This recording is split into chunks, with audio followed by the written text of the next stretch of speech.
पिछले साल उत्तराखंड में एक छोटी सी बीमारी फैली थी। उस बीमारी की जानकारी जैसे ही सरकार को लगी थी, वहां पर इलाके को सील कर दिया गया था। पहाड़ी गांव था एक छोटा सा, जिसकी ज्यादा जानकारी लोगों को नहीं है।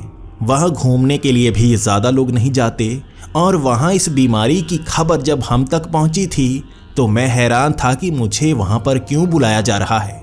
अगर ये बीमारी ज़्यादा खतरनाक है तो हर किसी को इसकी जानकारी होनी चाहिए और ये बीमारी अगर जल्दी से फैलती है तो इसकी रोकथाम करना बहुत ज़रूरी है। लेकिन ज़्यादा जानकारी ना मिलने के कारण मुझे वहाँ जल्दी से पहुँचना था और पूरी खबर एक डायरी में नोट करनी थी। डायरी में क्यों नोट करना था ये भी मुझे समझ में नहीं आया। अमूमन अब हम कैमरा अपने पास ही रखते हैं और जो भी घटना घटती है उसमें रिकॉर्ड हो जाती है और सीधा हमारे ऑफिस में पहुंच जाती है। काफ़ी समय बाद डायरी का इस्तेमाल होना था तो मैं कुछ घबरा सा गया था। मैं अपनी बीवी को ये बता पाया था कि उत्तराखंड में हमारे नए प्रोजेक्ट चल रहे हैं, नए बैंक के उद्घाटन होने हैं, इसलिए मुझे वहाँ पर 1 महीने के लिए जाना होगा। और मेरी बीवी मान नहीं रही थी, लेकिन हमारा काम ऐसा ही होता है, ये कहकर मैं किसी तरह से अपने घर से निकला था। मैंने सामान पैक कर लिया था और मुझे वहाँ पर 1 महीना रहना था। इस बीमारी की सारी जानकारी इकट्ठा करना था। मुझे इस टीम का कैप्टन बनाया गया था जिसमें 15 लोग होंगे, कुछ ट्रेंड आर्मी ऑफिसर्स, कुछ रॉ के मेंबर्स, कुछ डॉक्टर्स और इसी तरह हमारी टीम वहां पर इस घटना की सारी जानकारी इकट्ठा करने वाली थी। जैसे ही मैं उस गांव के करीब पहुंचा था, चारों तरफ आर्मी वाले ही थे। यहाँ पर आर्मी का कोई कैंप नहीं है। इतनी भीड़ आर्मी की लगी हुई थी तो मैं थोड़ा घबरा सा गया था, लेकिन उनसे बात नहीं कर सकता था, उन्हें अपनी पहचान नहीं बता सकता था। हमारा काम ऐसा ही होता है। हमारी पूरी टीम को इंस्ट्रक्शन दी गई थी कि किसी को भी एक दूसरे का नाम नहीं जानना है, एक दूसरे को उसकी डेजिग्नेशन के नाम से ही बुलाना है। मुझे कैप्टन कहा जा रहा था और डॉक्टर ए, बी और सी 3 डॉक्टर थे। इसी तरह हर किसी की डेजिग्नेशन से ही मैं बात कर रहा था। और जैसे ही उस आर्मी कैंप से मैं आगे निकला, मैं हालात देखकर हैरान था। पेड़ मुरझाए हुए थे, पत्ते काले हो चुके थे, वहां मिट्टी का रंग भी थोड़ा थोड़ा काला सा था। मैं इधर उधर सबसे पूछ रहा था, यहाँ हुआ क्या है? कोई आग लगी है या कुछ और हुआ है या किसी तरह की गैस लीक हुई है जो मिट्टी पर भी असर पड़ा है? लेकिन वहां पर मेजर सूर्या बता रहे थे कि नहीं, जो बीमारी यहाँ पर फैली है उसके कारण ये हुआ है।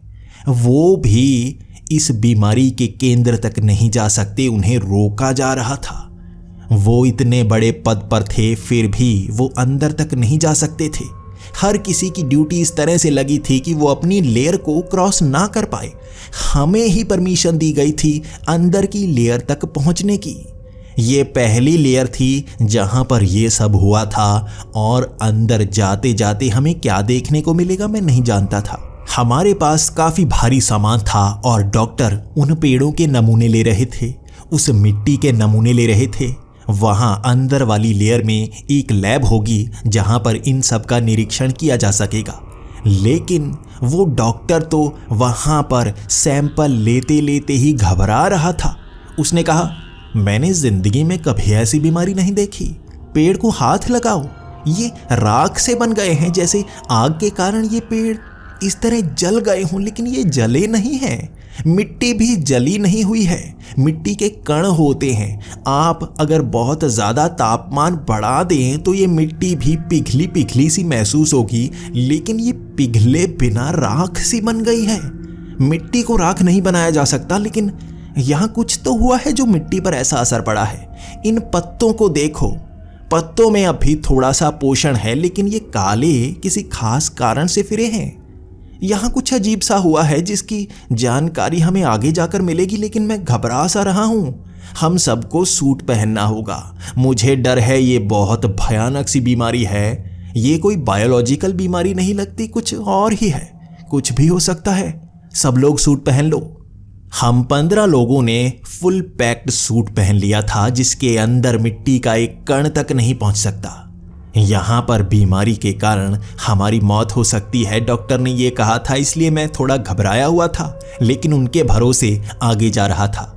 मैं इस टीम का कैप्टन था, इसलिए उनको तो मुझे ही बताना था क्या करना है। लेकिन डॉक्टर भी जिस तरह से डरे हुए थे, मैं उनको वो करने देना चाहता था जो वो करना चाहते हैं। इसकी जानकारी उनको ज़्यादा होगी मुझसे। हम उस पहली लेयर से पेड़ों के अंदर की तरफ जाते गए। यहाँ आर्मी मेंबर बहुत पीछे छूट गए थे और उस घने जंगल में मुरझाए हुए पेड़ों के बीच से हम निकल रहे थे। कभी कभी तो पेड़ बिल्कुल सही होते, उन्हें हाथ लगाकर हम देखते, उन्हें कुछ नहीं हुआ होता, मिट्टी भी बिल्कुल सही। लेकिन बीच बीच में ऐसे पेड़ आ रहे थे जो बहुत ज़्यादा गले हुए थे, राख बने हुए थे। और एक पेड़ को जब मैंने उंगली लगाई थी, वो इस तरह से धराशाही हो गया था जैसे राख का ढेर लगा हुआ हो। एक मुट्ठी में उस पूरे पेड़ की राख को मैं रख सकता था। इतने बड़े पेड़ की राख इतनी छोटी सी रह गई थी। मैं देखता रह गया था उस पेड़ को गिरते हुए, और उसके बाद हमें और आगे बढ़ना था। वहाँ गाड़ी के टायरों के निशान बने हुए थे, और ये बड़े टायरों के निशान थे। आम तौर पर काम के लिए ऐसे बड़े टायरों वाली बड़ी बड़ी गाड़ियों का इस्तेमाल नहीं किया जाता। ये आर्मी की गाड़ियों के टायर थे, और बहुत ज़्यादा निशान थे वहाँ पर। बहुत ज़्यादा गाड़ियाँ आगे गई हुई थीं। आखिर कैसी बीमारी है जिसके लिए इतनी ज्यादा आर्मी को यहाँ पर लॉक किया गया है? काफी आगे बढ़ने के बाद हमें फिर से आर्मी के कुछ लोग मिले। उन्होंने कंटीली तारों से उस इलाके को बिल्कुल सील किया हुआ था। कहीं कहीं तो पहाड़ों के ऊपर से रास्ता निकल रहा था, और वहाँ कमांडो के भी कई लोग थे जिन्होंने इसी तरह का सूट पहना हुआ था।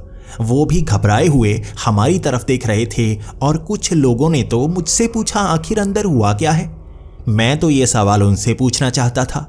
यकीनन इस लेयर के लोग भी अंदर हुई घटनाओं के बारे में ज़्यादा नहीं जानते होंगे, लेकिन उनसे कुछ सवाल करने के बाद मैं ये तो पता कर पाया था आगे हमें क्या देखने को मिलेगा। उन्होंने कहा है कुछ ऐसे पेड़ हैं जिनकी जड़ें काफ़ी ज़्यादा बढ़ चुकी हैं, वो बाहर निकल आई हैं, लेकिन काले रंग की जड़ें हैं वो। उसके बाद मैंने कहा कि बीमारी कौन सी है जो यहाँ पर फैली हुई है, तो उन्होंने कहा इसके बारे में हमें नहीं पता। अगली लेयर में जो आर्मी लगी हुई है उन्हें शायद इसके बारे में पता होगा, लेकिन हमें इंस्ट्रक्शन है कि अंदर वाली उस लेयर तक जाना नहीं है। चाहे कुछ भी हो जाए, यहाँ से और अंदर हमें जाने की इजाज़त नहीं है। आपको इजाज़त होगी इसलिए आप अंदर जा सकते हैं। उससे आगे निकलते हुए मन घबरा रहा था। ऐसा लग रहा था कि आगे कुछ बहुत ही भयानक है जिसका सामना करना पड़ेगा। और उस लेयर से आगे बढ़ते ही जंगल का वो भाग अजीब सा था। सच में काले रंग की जड़ें ज़मीन से निकली हुई थीं, और ये किसी पेड़ की जड़ नहीं थी। काले रंग की जिंदा मांस जैसी जड़ें, उनको जैसे काटा नहीं जा पा रहा था। वो अपने आप रिकवर कर रहे थे। हमने ब्लेड से कुछ हिस्से को काट कर अपने पास रखने की कोशिश की, लेकिन जितने में हमने ब्लेड चलाया वो मांस का हिस्सा अपने आप जुड़ जाता। बड़ी तेजी से वो जड़ें थोड़ी थोड़ी हिल रही थीं, लेकिन मिट्टी से निकली हुई थी। किसी पेड़ की जड़ें नहीं थी, जैसे किसी जानवर के शरीर के हिस्से हों। हमें और आगे बढ़ते हुए जो पेड़ दिखे वो काले रंग के जरूर हो चुके थे, लेकिन चमकीले से थे। उनके पत्ते भी पारदर्शी हो गए थे, जैसे उनसे सारी शक्ति सोख ली गई हो, सारा पोषण सोख लिया गया हो, लेकिन उन्हें छुआ तक नहीं गया हो। पेड़ों के तने भी कई जगह से पारदर्शी थे। कुछ पेड़ जैसे केसरी रंग के हो गए थे, उनमें जैसे जहर भर रखा हो। वो चमकता हुआ केसरी रंग था। और आगे बढ़ते हुए पेड़ों के डिज़ाइन भी बदल चुके थे। पेड़ घुमावदार हो गए थे। ज़मीन से निकला पेड़ आसमान की तरफ जाता है, लेकिन यहाँ पर पेड़ ऐसे थे ज़मीन से निकलकर घूमकर दोबारा ज़मीन में गड़े हुए थे, जैसे एक बहुत बड़े पेड़ को हाथ से मोड़कर इस तरह से बना दिया गया हो। हम जैसे जैसे आगे बढ़ रहे थे, उन जड़ों की संख्या ज़्यादा थी और पेड़ों की संख्या कम हो रही थी। कई जगह पर उन जड़ों को हिलते हुए भी देखा मैंने। मैं डॉक्टर की तरफ देख रहा था। वो तीनों घबराए हुए खुद नहीं जानते थे। उन्होंने कभी ऐसी चीज़ें नहीं देखी थी, और मैं अपनी डायरी में हर चीज़ नोट करता जा रहा था। और यहाँ आकर मुझे पता चला क्यों डायरी में नोट करना ज़्यादा ज़रूरी है। हमारे सारे उपकरण बंद पड़ चुके थे। वो चीज़ जिसमें बैटरी होती है वो नहीं चल रही थी। इलेक्ट्रॉनिक सामान बंद पड़ गया था। मोबाइल जिसकी बैटरी 90% थी वो भी ऑन हुआ ही नहीं। कैमरे बंद पड़ गए।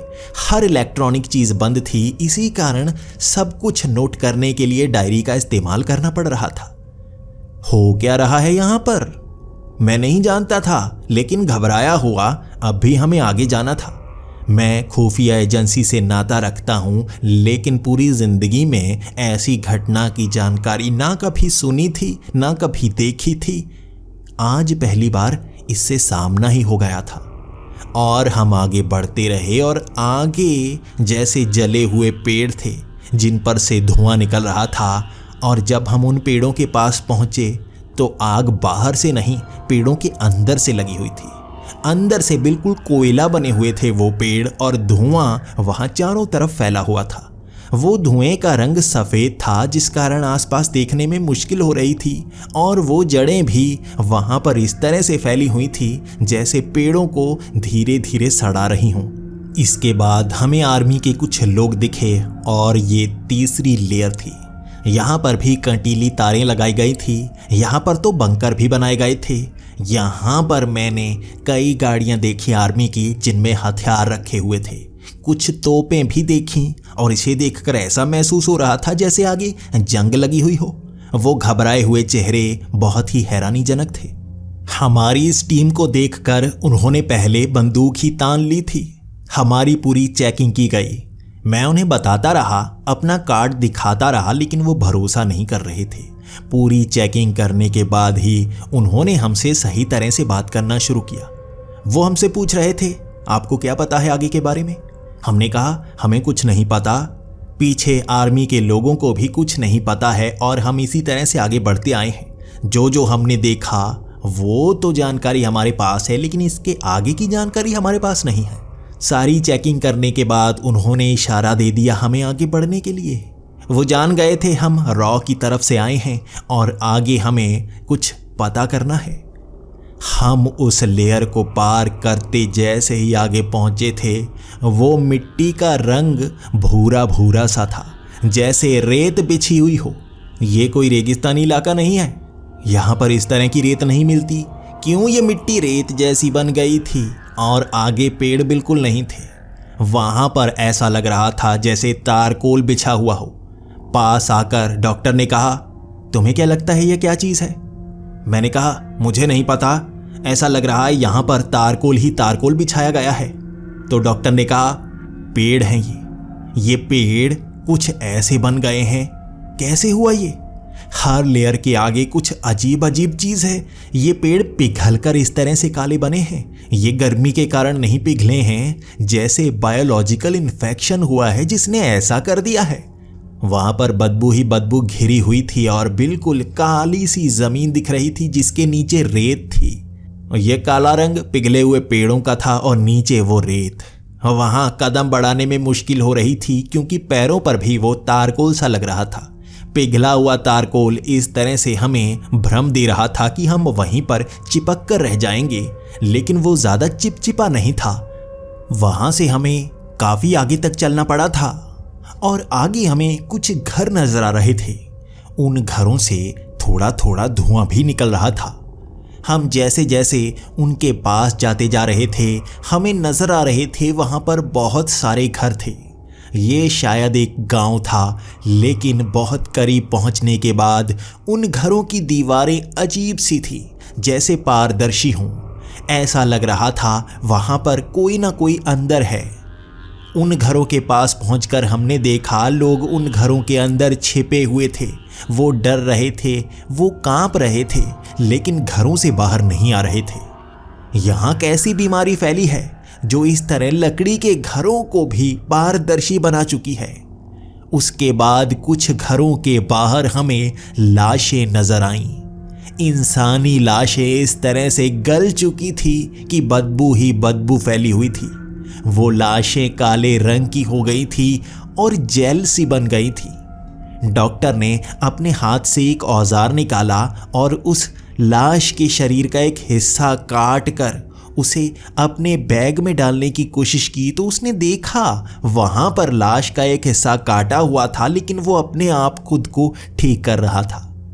डॉक्टर ने कहा, ये देखो, ये लाशें मरे हुए इंसानों की हैं, लेकिन जैसे इनका शरीर जिंदा हो, खुद को अपने आप ठीक कर रहा है। मुझे बहुत ज्यादा डर लग रहा है। यहाँ कुछ तो ऐसा है जो हमारी समझ से बाहर है। यहाँ घरों के ऊपर भी जड़ें चढ़ी हुई थी। पेड़ मौजूद नहीं थे, लेकिन हर जगह काले रंग की जड़ें ही जड़ें थीं और उनसे आगे निकलने में मुश्किल हो रही थी। यहाँ बहुत सारी लाशें थीं। उनके शरीर पर कपड़े भी थे, लेकिन अंदर शरीर काले रंग का हो चुका था, गल चुका था। फिर भी बायोलॉजिकली उन्हें डेड नहीं कहा जा सकता। किसी बीमारी के कारण वो शरीर अपने घाव को भर रहा था, लेकिन ये इंसानी चमड़ी नहीं रही थी, कुछ और ही बन चुकी थी। वहां पर हमने कई घरों के दरवाजे खटखटाए थे। वो दरवाजे भी जेल जैसे बने हुए थे, जिन पर हाथ मारने के बाद भी आवाज निकल नहीं रही थी, लेकिन पारदर्शी होने के कारण उनके अंदर छिपे बैठे लोग समझ गए थे हम उनसे बात करना चाहते हैं। वो कांपते हुए बाहर निकले थे और उनकी नज़र इस तरह से झुकी हुई थी जैसे वो बहुत ज़्यादा डरे हुए हों। उन्हें पता ही नहीं था यहाँ पर हो क्या रहा है, और मैंने कई सवाल उनसे पूछे थे जिनके जवाब ही बड़े अलग से मिल रहे थे। मैंने पूछा था, कौन सी बीमारी है जिस कारण ये सब हो रहा है, तो उन्होंने कहा, ये बात तो हमें भी समझ में नहीं आ रही। कई लोग रात को घर से बाहर निकलते हैं और सुबह इस तरह लाश बन जाते हैं। कई घरों के अंदर इस तरह से लाश बन गए हैं, और यहाँ पर जब से आर्मी आई है तब से ना हमें बाहर जाने दिया जा रहा है और ना ही गांव छोड़ने दिया जा रहा है। यहाँ पर किसी तरह की कोई बीमारी है जो यहाँ से बाहर नहीं जानी चाहिए, ये हमें बताया गया है। खाने पीने का सामान, हर तरह की चीज़ हमें दी जा रही है, लेकिन हमें इस गांव को छोड़ने नहीं दिया जा रहा। मैंने गांव वाले एक आदमी से पूछा था कि यहाँ पर आखिर ये सब हुआ कब से, तो उसने कहा, वो सामने जो बड़ी सी पहाड़ी है उसके पार एक रात बहुत ज़्यादा रोशनी निकलना शुरू हो गई। काफ़ी भारी सी आवाज़ आई थी। ऐसा लगा था कोई ना कोई वहाँ पर आग जलाकर रह रहा है या कोई बड़ा धमाका कर चुका है। उसके बाद अचानक यहाँ पर आर्मी आ गई, और इतनी ज़्यादा संख्या में आर्मी वहाँ उस पहाड़ी पर गई है कि हमें खुद नहीं पता। हर तरफ कंटीली तारें लगी हुई हैं, और वो देखो सामने आर्मी वाले यहाँ भी छिप छिप कर रह रहे हैं। उन्होंने बंकर बना रखे हैं। बस ये जड़ें हैं जो लोहे तक को काट रही हैं। ये जड़ें किस चीज़ की बनी हैं हमें नहीं पता, किस पेड़ की बनी हैं ये भी नहीं पता, लेकिन ये जिसको भी छूती हैं उसका आकार बदल देती हैं, जैसे उन्हें चूस लेती हैं। सच में वो जड़ें जिंदा लग रही थीं। किस पेड़ की थी वो जड़ें, ये हमें जानना था, और उस गांव को छोड़कर हम अब उस पहाड़ी की तरफ बढ़ने लगे थे। वहां पर लगी कंटीली तारें दूर से चमक रही थीं। पता लग रहा था ये अगली लेयर है, और चलते चलते हम उस पहाड़ी के लगभग शिखर तक पहुंचे थे। उसके पार जाने का वही एक लौता रास्ता था, और वहां पर भीड़ जमी हुई थी। आर्मी के लोग हमें देखकर भौंचक्के थे और हमें गिरफ्तार कर लिया गया था। वो समझ नहीं पा रहे थे हम कहाँ से आए हैं। आईडी कार्ड दिखाए गए, हमारी तलाशी ली गई, हर बैग के हर सामान को खंगाला गया। उसके बाद हमसे बात शुरू हुई। वहाँ पर कोई भी आर्मी मेंबर अपना नाम तक नहीं बता रहा था। यहाँ पर कोड रेड लगाया गया था, जिसका मतलब है इमरजेंसी चल रही है। कोई भी किसी को कोई बात नहीं बताएगा। जितनी छिपा कर रखी जा सकती है उतनी छिपाई जाएगी, लेकिन हमें वहाँ से आगे निकलना था। मैंने वहाँ आर्मी के जो सीनियर अफसर हैं उनसे बात की। वो 3 लोग थे जो हमारी टीम के सामने खड़े थे और हमारे सवालों का जवाब दे रहे थे। मैंने उनसे पूछा, आखिर इससे आगे हुआ क्या है? और गांव वाले कह रहे हैं कि इसी पहाड़ी के पीछे से कोई धमाके की आवाज़ आई थी, कोई रोशनी निकली थी, उसके बाद से ये सब होना शुरू हो गया है। आपको क्या लगता है? तो उस आर्मी ऑफिसर ने घबराते घबराते हमें बताना शुरू किया था। हमें भी इसकी जानकारी मिली थी, और मैं चौथी टुकड़ी से हूँ। इससे पहले 3 टुकड़ियाँ यहाँ इस पहाड़ी पर तैनात की गई थी। उन्हें ऑर्डर थे कि जल्दी से जल्दी आगे पहुंचकर पूरी खबर लेकर आएं, और वो आगे गई हुई हैं। कभी वापस नहीं आई। ये लास्ट लेयर है, इसके बाद कोई लेयर नहीं बनाई जाएगी और हम ही आखिरी हैं, इसलिए आगे की हर जानकारी हमें होना बहुत ही जरूरी है। जो आगे जाता है वो वापस आता ही नहीं। ये बात सुनकर मैं काफी घबरा गया था और फिर मैंने उनसे सवाल किया, आखिर आगे कितने लोग जा चुके हैं? तो उन्होंने कहा, करीबन 1500 लोग। 1500 लोग आगे गए हैं और उनमें से कोई भी वापस नहीं आया। हमने हेलीकॉप्टर से आगे का नक्शा बना लिया है। वहां पर एक बड़ा सा खड्डा है। उस खड्डे के अंदर से बहुत ज्यादा जड़ें निकली हुई हैं और यही इन जड़ों का केंद्र महसूस हो रहा है। वहीं पर तुम्हें जाना होगा, इसीलिए रॉ की खास टीम आई है जिसमें खास डॉक्टर्स हैं और भी सब लोग हैं। हमें नहीं पता कि आर्मी वाले बाहर क्यों नहीं निकल पा रहे हैं, लेकिन आपको आगे जाकर ये पता करना होगा और जहां से खतरा महसूस हुआ वहीं से वापस लौट आना। हमें बहुत सारे हथियार दे दिए गए थे। हमें बुलेट प्रूफ जैकेट्स पहना दी गई थी। हमारे पास हर तरह का सामान था, लेकिन इलेक्ट्रॉनिक सामान यहाँ पर काम ही नहीं कर रहा था। उनके कई हथियार तो बिल्कुल नाकारा हो चुके थे। हाईटेक हथियारों का यहाँ काम ना करना समझ से बाहर था। यहाँ पर तो कंपास भी काम नहीं कर रहा था। इलेक्ट्रोमैग्नेटिक फील्ड इस तरह से यहाँ पर अलग अलग दिशा पर बहाव बना रही थी जो समझ से बाहर था। हमारे साथ वैज्ञानिकों की टीम भी थी और उनके दिमाग से भी हर चीज ऊपर से निकल रही थी। उन्होंने कहा, ये तो नियमों के विरुद्ध लग रहा है। यहाँ पर हो क्या रहा है हमारी समझ में नहीं आ रहा। हमें अब आगे बढ़ना ही था। उस पहाड़ी को पार करते ही हम समझ गए वो आर्मी वाले क्या कह रहे थे। हम 15 लोगों की टीम वो सामने बने बड़े से खड्डे को देख रही थी जो उस पहाड़ी के नीचे था। हमें उसी खड्डे के अंदर तक जाना था। उस खड्डे के जैसे जैसे हम करीब जाते रहे, हमें नजर आना शुरू हो गया उसके अंदर से किस तरह से जड़ें निकली हुई हैं और यहाँ पर जड़ें इस तरह से हिल रही थीं जैसे कुछ चूस कर अंदर की तरफ ले जा रही हों। वो लहरें बनती हुई उस खड्डे के अंदर वो जड़ें जा रही थीं और अंदर से थोड़ी थोड़ी रोशनी भी निकल रही थी। यहाँ पर अंधेरा हो चुका था और अंधेरे में भी हमें वो सफ़र करना ही था।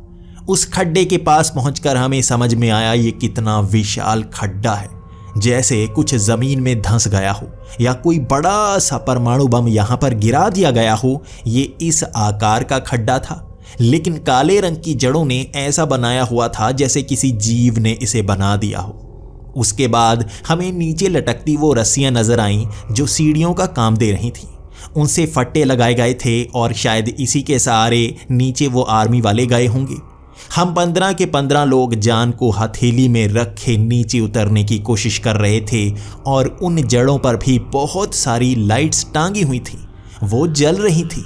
उन पर इसका कोई असर नहीं हुआ था, जैसे खास चीज़ों को यहाँ पर काम करने दिया जा रहा था और बाकी चीज़ों को काम नहीं करने दिया जा रहा था। यहाँ ऊपर तक तो रोशनी थी, लेकिन उस सीढ़ी के सहारे नीचे उतरते उतरते हमें पता लगा हम कितना नीचे उतर आए हैं। उस खड्डे में लगभग 150 मीटर नीचे तक पहुंच आए थे हम और यहाँ पर भी जड़ें काफ़ी बारीक सी थीं, लेकिन अजीब तरह से फैली हुई थीं जैसे जाल बिछा रखा हो। हमें अब तो उनके ऊपर ही पैर रखना था, लेकिन फिर भी डर था कहीं वो हमारे साथ भी वैसा ना करें जैसे गांव वालों के साथ किया था। वो काले रंग की लाशें देख घबराहट हो रही थी। वहां नीचे उतरकर एक तरफ जाने का रास्ता बना हुआ था, जैसे कोई सुरंग बना रखी हो। हम उस सुरंग के पास पहुंचे तो हमें लगा ये इंसानों द्वारा बनाई गई सुरंग है, लेकिन उसका ढांचा इस तरह से बना हुआ था जैसे अंदर से बाहर की तरफ बनी हो। तभी हमारा दिमाग चलना शुरू हो गया था, ये आर्मी वालों ने नहीं बनाई होगी। जो भी ये पेड़ या जीव है जो अंदर से निकल रहा है, इसी ने इस सुरंग को बनाया होगा। इस सुरंग के और अंदर तक जाके हमें ये पता चलेगा अंदर से क्या निकल रहा है। वो जड़ें अब बहुत ज़्यादा बारीक हो चुकी थी, जैसे हम धीरे धीरे उसके केंद्र की तरफ जा रहे थे। वहाँ उस गुफा के अंदर जाकर हमें जो नज़र आया, हमारे पैरों तले ज़मीन खिसक चुकी थी। वो आर्मी वाले लोग यहाँ हमें दिख रहे थे। उन जड़ों के अंदर उनके सर धंसे हुए थे और सर उनके साथ चिपके हुए थे, जैसे शरीर से निकलने वाली नसें उन जड़ों के साथ जुड़ चुकी थी। वो इंसानी शरीर थोड़ा थोड़ा हिल रहे थे, दिल की धड़कन चल रही थी वो मरे नहीं थे, जिंदा थे, लेकिन उन जड़ों का हिस्सा बन चुके थे। वो जिंदा या लाश दोनों कहलाने लायक नहीं थे। हम उन्हें जिंदा लाशें कह रहे थे जो सैकड़ों की संख्या में उस गुफा में थी। वो जड़ें उन्हें जैसे अपने काम में ले रही थी, उनसे कुछ निकाल रही थी। वहां पर डॉक्टर उन शरीरों को देखकर हाँफ रहे थे। उन्होंने कहा, इनके सर मौजूद नहीं है, सर जैसे काट कर कहीं पहुंच गए हों और ये शरीर इन जड़ों का हिस्सा बन चुके हैं। अगर हम इन्हें हाथ लगाएंगे तो मुझे लगता है इन जड़ों को पता चल जाएगा। ये कोई बायोलॉजिकल जीव है जो इंसानों के शरीर के साथ भी जुड़ सकता है। हम उस गुफा में जैसे जैसे आगे बढ़ते जा रहे थे, वो लाशें उन जड़ों से टंगी हुई थीं, जैसे फल पेड़ से टंगे हुए होते हैं। उनकी थोड़ी थोड़ी उंगलियां हिल रही थीं, उनके थोड़े थोड़े पैर हिल रहे थे, लेकिन उनके शरीर बिल्कुल सही सलामत लग रहे थे, जैसे उनके साथ कुछ किया ना गया हो। अगर यहाँ पर अजीब सी बीमारी होनी चाहिए तो इन शरीरों के साथ भी वैसा ही होना चाहिए। हमने हथियार अपने हाथों में रख लिए थे, डर के मारे बुरा हाल था। ये जड़ों में हम कैसे समा जाएंगे हमें पता तक नहीं चलेगा। हम बचते बचाते उस गुफा में और अंदर तक जा रहे थे और कई लोग तो तैयार थे खुद मरने के लिए। उन्होंने कहा, यहाँ पर विस्फोट कर देंगे, भले ही हमारे शरीरों के परखच्चे उड़ जाएंगे, लेकिन ये जो भी जीव है, जो भी पेड़ है जो जमीन से निकला है, उसे हम खत्म कर देंगे। उस गुफा में आगे बढ़ते बढ़ते उसके अंत तक पहुंच आए थे। आगे एक खुला हुआ हॉल था जिसकी साइड में ईंटें लगी हुई नजर आ रही थी, लेकिन ये मिट्टी या पत्थर की बनी ईंटें नहीं थीं। अजीब सी नरम मांस की बनी हुई ईंटें जो हिल रही थीं। उन ईंटों के अंदर से रोशनी भी निकल रही थी और कई बार तो ऐसा भी महसूस होता जैसे आसमानी बिजली उनके बीच से निकलती हुई आगे बढ़ रही हो। ये कोई LCD स्क्रीन लग रही थी और हमारा दिमाग घूम चुका था। हम उस हॉल तक पहुंचे और हमारे सामने उससे भी भयानक नज़ारा था। वहां पर जैसे बड़े बड़े पानी के कंटेनर्स बनाए गए थे जिनमें अजीब से शरीर वाले प्राणी थे। वो आधे इंसान और आधे जानवर जैसे लग रहे थे। हम उन कंटेनर से आगे निकलते रहे और उन अलग अलग जीवों को देखते रहे। कुछ तो थोड़े थोड़े जानवर जैसे लग रहे थे, जबकि कुछ के आकार तो हमारी समझ से बाहर थे। कुछ के कई हाथ थे तो कुछ की कई बाजुएं, कई बड़े बड़े सर वाले तो कई के 3 से 4 सर भी थे। कैसे जानवर हैं ये? यहाँ पर चल क्या रहा है? ऐसा लग रहा था यहाँ पर एक्सपेरिमेंट चल रहा हो, लेकिन ये कंटेनर्स, इनसे निकलने वाली जड़ें, यहाँ पर तारें नहीं नजर आ रही थीं, बस हर काम इन जड़ों ने किया हुआ था। इनके आकार भी अपने आप थोड़ा थोड़ा बदल भी रहे थे। उन कंटेनर से आगे निकलने में बहुत ज़्यादा समय लग रहा था और वहाँ पर छत पर भी ऐसे कंटेनर्स थे। इनकी संख्या हजारों में थी। वो बड़ा सा हॉल था। लगभग आधे घंटे तक चले थे हम। आप समझ सकते हैं कितने तरह के जानवर देखे होंगे हमने।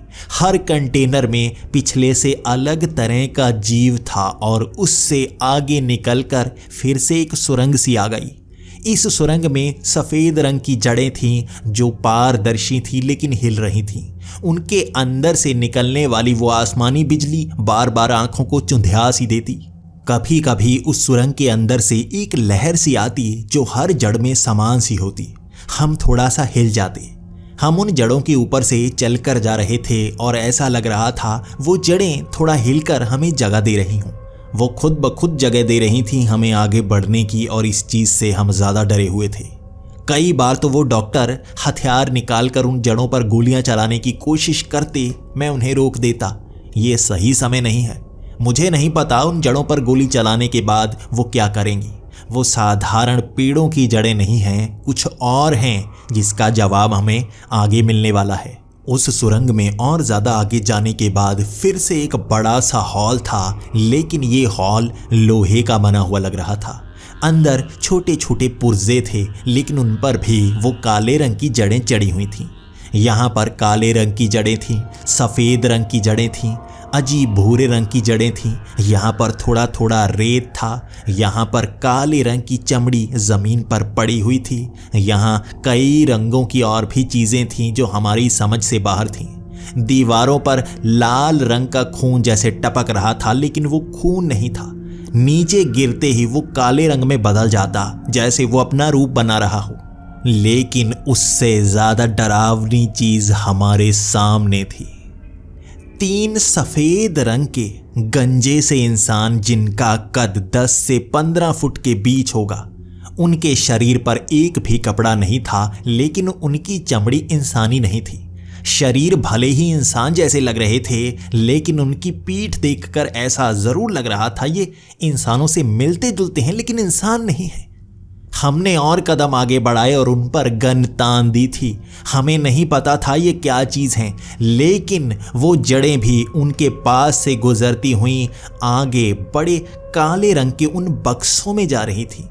क्या होगा उन बक्सों में? हर तरफ जड़ें उन्हीं में से निकल रही थी, जैसे हम केंद्र तक पहुंच आए थे। उन सफेद रंग के जीवों ने जब घूमकर हमारी तरफ देखा तो उनके चेहरे देखने लायक थे। वो सफेद रंग के चेहरे जिनकी आंखें काली थी, लेकिन उनमें पुतलियां नहीं थी। उनके नाक नहीं थे, लेकिन मुंह काफी लंबा सा लग रहा था। सर काफी बड़ा सा था।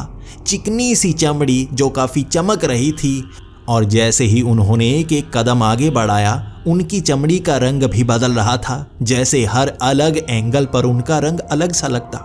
कहीं पर तो वो लाल सा लगता, तो कभी हरे रंग के बन जाते वो, कभी कभी पारदर्शी से बनते, जैसे हमारे सामने से गायब हो जाते हों। और यहाँ पर उन डॉक्टर्स ने गलती कर दी थी। वो सफेद जीव बस हमारी तरफ बढ़े ही थे और एक डॉक्टर ने गोली चला दी। उस एक डॉक्टर की गोली के बाद हमारी पूरी टीम उन पर गोलियां चला रही थी, और मैं भागकर एक तरफ चला गया और उन्हें रुकने के लिए कह रहा था। दुश्मन अगर हमला ना करे तो हमें पहले हमला नहीं करना चाहिए। इसके बावजूद भी वो गोली चला रहे थे। हमें मालूम नहीं था दुश्मन कितना ताकतवर है, और ये सब चीजें देखकर इतना तो समझ में आ गया है कि हमसे ज्यादा हाईटेक हैं वो। मैं तो एक तरफ छिप गया था। उन गोलियों की गड़गड़ाहट के बीच उन जीवों ने अपना थोड़ा रूप बदला था, और उन जड़ों से वो निकलकर जैसे सबको पकड़ चुके थे। वो जड़ें उन सबको अंदर समा रही थी, और कुछ ही देर में मैंने देखा उनके सर उन जड़ों के अंदर थे, अंदर जैसे घुल गए हों।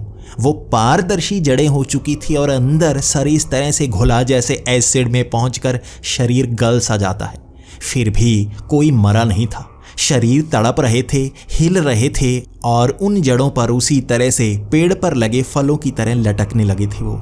वो जीव खुद पर लगी उन गोलियों को जैसे महसूस कर ही न रहे हों। उनके शरीर एक ही पल में जैसे सही हो गए थे। उन गोलियों का असर उस पूरी जगह पर हुआ ही नहीं। जहां जहां गोली लगी वहां छेद हुआ, लेकिन अपने आप बाद में भर गया। वो जड़ें जैसे बहुत तेजी से रिकवरी कर रही थीं, और उनसे ज्यादा तेजी से वो सफेद रंग के 3 जीव। ये सब देखकर मैंने गन नीचे रख दी थी। मैं जान गया था इनसे जीता नहीं जा सकता। मैं इन बंदूकों से इन्हें मार नहीं सकता। ये कुछ और ही है। ये कोई खास एक्सपेरिमेंट लग रहा था। मैं उस कंटेनर से आगे निकल आया। मैं बिल्कुल उन तीनों के सामने था और रहम की भीख मांग रहा था। मैं मरना नहीं चाहता था। अगर आपको पता है कि दुश्मन को मारा नहीं जा सकता तो समझौता करना समझदारी होता है। मैं समझौते के लिए खड़ा था। वो तीनों हमारी तरफ झांक रहे थे जैसे कोई परजीवी हो। उन्हें जैसे हमारी भाषा समझ में ना आ रही हो। मैं गिड़गिड़ाता रहा, लेकिन वो कुछ बोले नहीं। मुझ पर कोई हमला भी नहीं हुआ था, इसीलिए अब भी मैं माफी मांगे जा रहा था। कुछ देर बाद सामने खड़ा वो एक सफेद सा आदमी मुझे कहने लगा, ठीक है, तुम जा सकते हो। दोबारा यहां आए तो मारे जाओगे। मैं कांपता हुआ बाहर निकलने की कोशिश तो कर रहा था, लेकिन अब मन में बहुत सारे सवाल थे। वो 2 सफेद आदमी से अपने काम पर दोबारा लग गए थे। उन जड़ों में उंगलियां गाड़ चुके थे और कुछ कर रहे थे जो मेरी समझ से बाहर था। मैंने एक सवाल पूछ ही लिया, क्या तुम किसी एक्सपेरिमेंट के कारण ऐसे हुए हो? क्या यहाँ पर सरकार कोई खतरनाक सा एक्सपेरिमेंट कर रही है जिस कारण तुम्हें ये सब हुआ है? क्या ये बीमारी यहाँ फैल जाएगी और हम सब मरने वाले हैं? मेरे सवाल को सुनकर वो सफेद सा जीव जैसे एक झटके में मेरे करीब आ गया और मुझे ऊपर से नीचे की तरफ देखने लगा। और तभी उसने कहा, तुम्हें लगता है तुमने हमें बनाया है? क्या तुम्हें पूरी सच्चाई पता भी है? मैंने अपनी नजरें झुका ली थीं और उस जीव ने मुस्कुराते हुए कहा, तुम्हें अब भी ये लगता है कि तुम ही सबसे शक्तिशाली हो, तुम ही सबसे तेज दिमाग हो। बाकी जानवरों से ज्यादा सोच पाने के कारण तुम्हें लगता है धरती के मालिक तुम हो। तुम खुद ही बने, इस तरह से दिमाग बनाया और धरती का वातावरण बदल दिया। तुम्हें सच्चाई नहीं पता है। मैंने घबराते हुए शब्दों में कहा, सच्चाई नहीं पता है? मैं नहीं जानता आप किस चीज के बारे में कह रहे हो, लेकिन आप यहां पर कैसे निकल आए और किस तरह की बीमारी वो जो बाहर फैली हुई है? तो उसने जो बताया मेरी सोच से परे था। उसने कहा, वो तुम्हें बीमारी लगती है, तुम्हारा जीवन स्रोत तुम्हें एक बीमारी लगता है, इसी से तो तुम्हारा निर्माण हुआ है। एक ग्रह जिस पर जीवन कभी बन ही नहीं सकता, कैसे उस पर अपने आप जीवन आ जाता है? क्या तुम्हें पता है? शायद तुम अभी रिसर्च कर रहे हो। उन इंसानों को जब हमने सोखा तो भाषा भी सीखी, ज्ञान भी सीखा, और हम जानते हैं तुम इंसान कितनी तरक्की कर चुके हो, क्या क्या जान चुके हो और अभी कहां तक और जाना है। क्या तुम्हें पता है धरती पर जीवन आया कैसे? कैसे अपने आप वातावरण बन गया? कैसे अपने आप ये धरती धुरी पर घूमने लगी? इसका चांद कैसे बना? कैसे ये रहने लायक बनी? कभी सोचा है तुमने? मैंने कहा, हाँ, यही तो एवोल्यूशन है। हमारे शरीर धीरे धीरे बेहतर होते गए। हम पहले बंदर हुआ करते थे, उससे भी पहले छोटे जीव हुआ करते थे। धीरे धीरे हमने इस तरह से विकास किया। कई जानवर दिमाग नहीं बना पाए, हमने दिमाग बना लिया और अब हम यहाँ तक पहुँच पाए हैं, अपनी भाषा बना पाए हैं। इस तरह से टेक्नोलॉजी आगे बढ़ा पा रहे हैं। तो वो जीव मुस्कुराने लगा। तो तुम्हें ये सब लगता है, लेकिन ये सब तो बहुत बाद में हुआ। इससे पहले क्या हुआ, क्या वो तुम्हें पता है? मेरे मन में कई सवाल थे, लेकिन उसने जो पूछा था सच में मेरे पास जवाब नहीं था। तो मैंने भी उससे सवाल कर लिया, तो बता दो, तुम ही बता दो। हमें कम पता है, तुम्हें ज्यादा पता है, तो सच्चाई बता दो। तो उसने कहा, लाखों साल पहले हम ही तो यहाँ पर आए थे। यहाँ पर इस तरह बंजर ग्रह को जीवन दिया था, वातावरण बनाया था। यहाँ पर जो भी जीव बने हैं वो भले ही एक दूसरे से इवॉल्व होकर बने हैं, लेकिन शुरुआत तो हमने ही की थी। तुम इंसानों को हमने कुछ ही लाख साल पहले बनाया, जब धरती पर कोई ऐसा जीव था ही नहीं जो आगे तरक्की कर पाए, हमारे किसी काम में आ पाए। मुझे ऐसा झटका सा लगा था जैसे पैरों तले जमीन खिसक गई हो। उसने कुछ ऐसा बताया था जिस पर यकीन नहीं किया जा सकता। मैंने उससे कहा, ऐसा नहीं हो सकता, हमने खुद विकास किया है, जानवर से हम धीरे धीरे इंसान बने हैं। तो उस सफेद रंग के जीव ने सवाल किया, तुमको ऐसा लगता है तो एक जवाब बताओ, तुम्हारा शरीर बूढ़ा क्यों होता है जब तुम्हारे शरीर पर तुम्हारा कंट्रोल है? तुम शरीर के अंग दोबारा से बना सकते हो, तुम बच्चों को जन्म दे सकते हो जो तुमसे ज्यादा जी पाएं, लेकिन तुम अपने शरीर के अंगों को दोबारा क्यों नहीं बना पाते? तुम्हारे शरीर का पूरा कंट्रोल तुम्हारे पास क्यों नहीं है? शरीर की कोशिकाएं धीरे धीरे मरने क्यों लगती हैं, जबकि उन्हें तो दोबारा भी बनाया जाना चाहिए ना? इंसान खुद ही क्यों मरना चाहते हैं? तुम्हारा दिमाग तुम्हें खुद ही क्यों मारना चाहता है? क्या कभी जवाब मिला? मैं कुछ समय के लिए सन्न था, मेरे पास कोई जवाब नहीं था, लेकिन मैंने उससे पूछा, मैं इसका जवाब नहीं जानता, अगर तुम जानते हो तो मुझे बताओ। तो उसने कहा, हम यहाँ पर जीवन लेकर आए और समय समय पर आते ही रहते हैं। हम तुम्हारे ब्रह्मांड से नहीं हैं, हम सतल दुनिया से हैं। सतल दुनिया ब्रह्मांडों में नहीं आती। यहाँ अनंत ब्रह्मांड है, लेकिन हम उससे बाहर ही रहते हैं।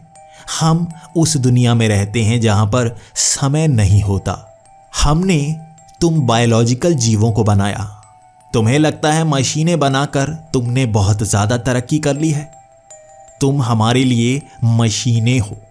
ये जो जड़ें दिख रही हैं ये साधारण जड़ें नहीं हैं, हमारे द्वारा बनाई गई बायोलॉजिकल मशीन्स हैं। हम भी एक बायोलॉजिकल मशीन की तरह हैं जो कभी मर ही नहीं सकते। जहाँ पर भी जीवन हो सकता है हम वहाँ मर ही नहीं सकते। इसीलिए यहाँ पर सबसे पहले हमने ऊर्जा को खींचना शुरू किया। हम बहुत दूर से आते हैं और वापस बहुत दूर जाना पड़ता है। हम सतल दुनिया से दूसरी सतल दुनिया का सफ़र इसी तरह करते हैं और कभी कभी कुछ ग्रहों को चुनते हैं जहाँ पर रुकते हैं। हम लाखों साल बाद आते हैं और इसी तरह सफ़र करते रहते हैं। हम इस बार यहाँ पर आए और हमें ऊर्जा चाहिए थी जो हम ले चुके हैं। बाहर जो तुम्हारा नुकसान किया है हमें माफ़ करना, लेकिन तुम्हें बनाया भी तो हम ही ने है, इसलिए खुद से हम माफ़ी मांगना नहीं चाहते।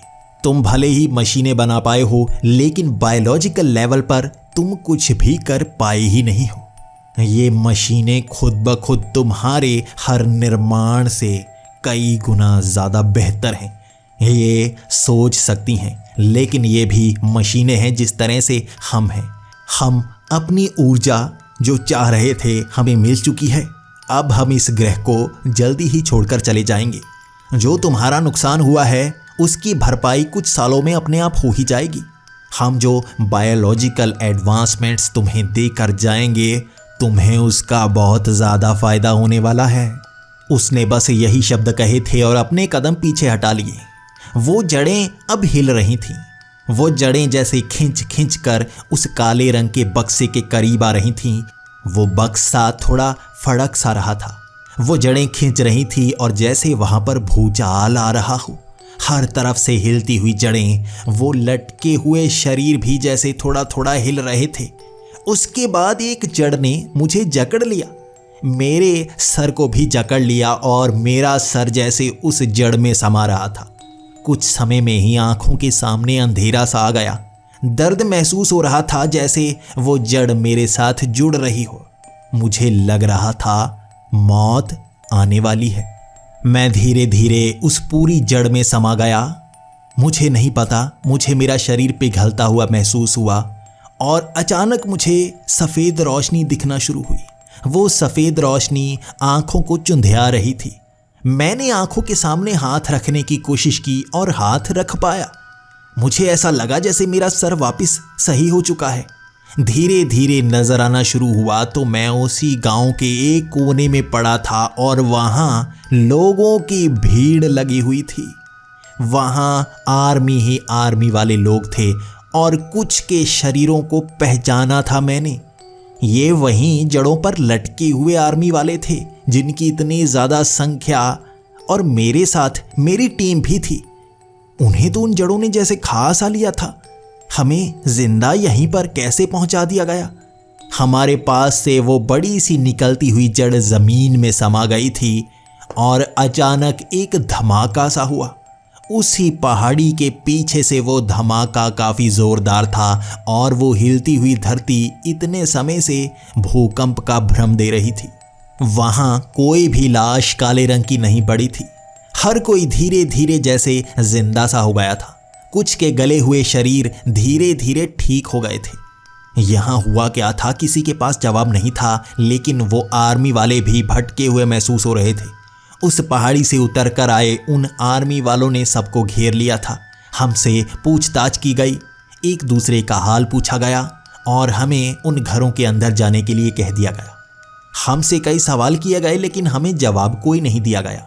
उसके अगले दिन हमें वहाँ से भी बाहर भेजा गया और आर्मी के लोग बड़ी तेज़ी से उन कंटीली तारों को हटा रहे थे। जब हम उस गाड़ी में थे सब देखते जा रहे थे।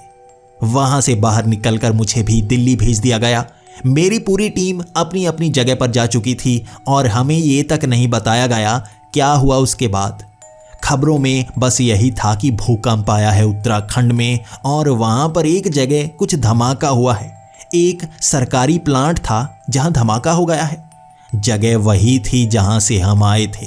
हम जानते थे ये साधारण प्लांट में हुआ धमाका नहीं है, कुछ और हुआ था। सवालों के जवाब मेरे पास थे लेकिन वो मैं किसी को बता नहीं सकता था। इसके बाद भी सीनियर से मैंने बात करने की कोशिश की। मैंने उन्हें बताने की कोशिश की भी लेकिन कोई माना ही नहीं। उसके बाद मुझे नौकरी से ही निकाल दिया गया, जैसे मुझे चुप कराने की कोशिश की गई। फिर मैं जान गया था कि कुछ सवालों के जवाब सब जानते हैं लेकिन उन्हें छिपा कर रखा जाता है। उत्तराखंड के उस धमाके वाली जगह को ढक दिया गया था। वहां जो भी था वो वहां से जा चुका था, अब कुछ भी बचा नहीं था। 2 साल तक ये खबर पूरी तरह से खत्म ही रही और 2 साल बाद कई देशों के खास लोग उसी जगह पर आए प्लांट को देखने के लिए। वो वहां पर फैक्ट्रीज लगाना चाहते थे। अमेरिका से भी नेशनल्स आए थे, खास तौर पर यूके के आर्मी के लोग भी वहां पर बार बार विजिट किए जा रहे थे। भारतीय जनता बहुत खुश थी कि बाहर से इस तरह यहाँ पर काम करने के लिए लोग आ रहे हैं, बड़ी बड़ी फैक्ट्रीज लगने वाली हैं। मैं जानता था कुछ और हुआ है जिसे सारी दुनिया जानती है, वो खास लोगों को ही पता होता है और किसी को बताया ही नहीं जाता। धरती पर बहुत कुछ ऐसा होता है जिसे सरकारें आम जनता को नहीं बताती और वो राज एक राज बनकर ही रह जाता है। हम इंसानों की उत्पत्ति की नई नई थ्योरी सामने आती रहती हैं, लेकिन वो भी समझने लायक नहीं होती। सच में उसने ये सवाल पूछा था कि धरती पर जीवन कैसे आया, जीवन की उत्पत्ति अपने आप कैसे हो गई। मैं आज भी इस सवाल को सोचा करता हूँ और उसके बताए उन जवाबों से मेरा दिमाग हिल जाता है। आपको क्या लगता है, इसमें सच्चाई हो सकती है?